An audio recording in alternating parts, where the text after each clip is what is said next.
নমস্কার, শুভ সকাল, শুভ নববর্ষ। সকলকে শুভেচ্ছা জানিয়ে শুরু করছি আমার ভিডিও। আজ একটা নতুন রেসিপি তৈরি করব। পয়লা বৈশাখ উপলক্ষে একটি নতুন রেসিপি, খুব টেস্টি আর একদম ঘরোয়া উপকরণ দিয়েই তৈরি করব এই রেসিপিটা। এখানে আমি নারকেলের পুর করে রেখেছি। আপনাদের দেখাতে পারিনি পুরটা করা, কারণ কি আমাদের এখানে লাইট নেই, প্রায় 5-6 ঘন্টা হয়ে গেছে।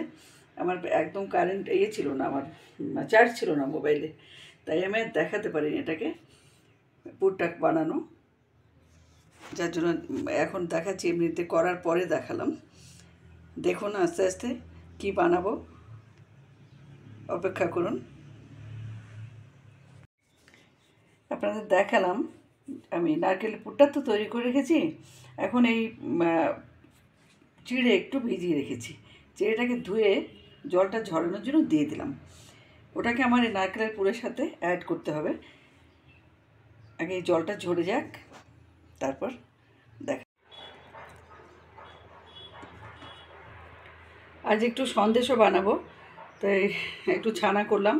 ছানা করে ছানাটাকে আমি চিনি দিয়ে ঘুরিয়ে জাল দিয়ে নিলাম। এখন ছানাটাকে না একটু মিক্সিতে পেস্ট করে নেব, পেস্ট করে এটাকে সন্দেশ করব। এই যে ছানাটাকে আমি মিক্সিতে পেস্ট করে নিলাম, একটু দিলে পরে একদম ওই এটা হয়ে যাবে, একদম মিক্স হয়ে গেল পুরো। এর মধ্যে সামান্য একটু কর্নফ্লোর দিলে ভালো হয়, কিন্তু আমার কাছে নেই। আমি দিলাম একটু ময়দা, অল্প করে একটু ময়দা দিয়ে দিলাম, যাতে বাইন্ডিংটা হয়, সেই জন্য দিয়ে দিলাম। ময়দাটা মিলিয়ে আবার আমি একটু নুনে দিলাম, দিয়ে এটাকে একটু মিলিয়ে নেবো, এটার সাথে একটু গরম করে নেবো, মিলিয়ে নেব, ভালো করে মিক্স করে নেবো ময়দাটার সাথে।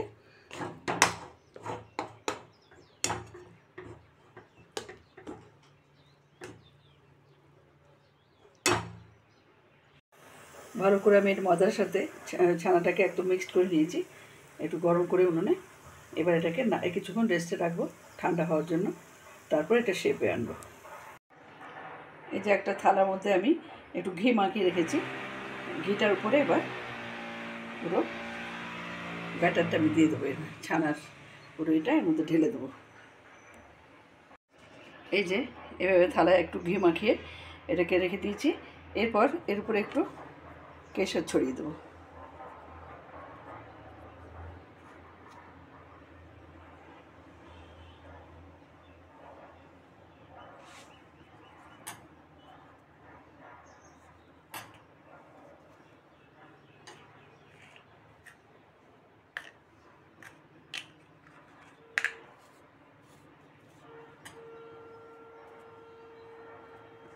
দিয়ে এটাকে পিস পিস করে রেখে দেবো।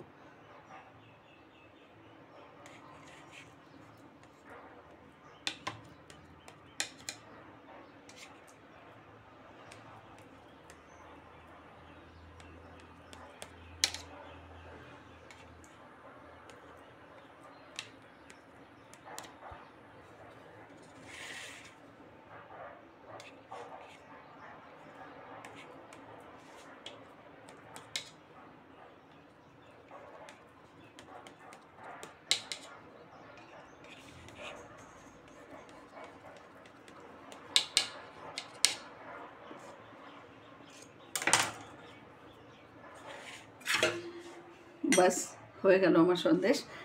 এবার এটাকে ঝাড়ি দিয়ে ঢেকে রেখে দেবো, ঠান্ডা হয়ে যাক। ঠান্ডা হলে তারপর উঠে উঠে খেতে পারবে।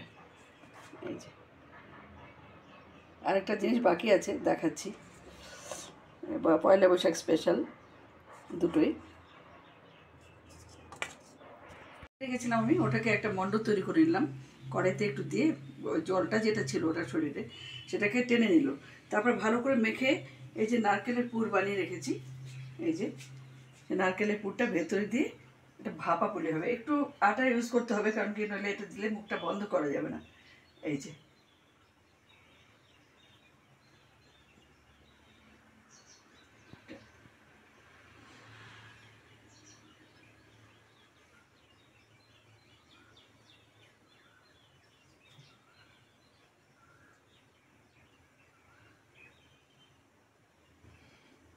এভাবে দিয়ে আমি এই যে জল বসিয়েছি, এটা এই ঝাড়িটা বসিয়ে দিয়েছি, এই ভ্যাপারে এগুলো সেদ্ধ হবে, সেদ্ধ পুলি।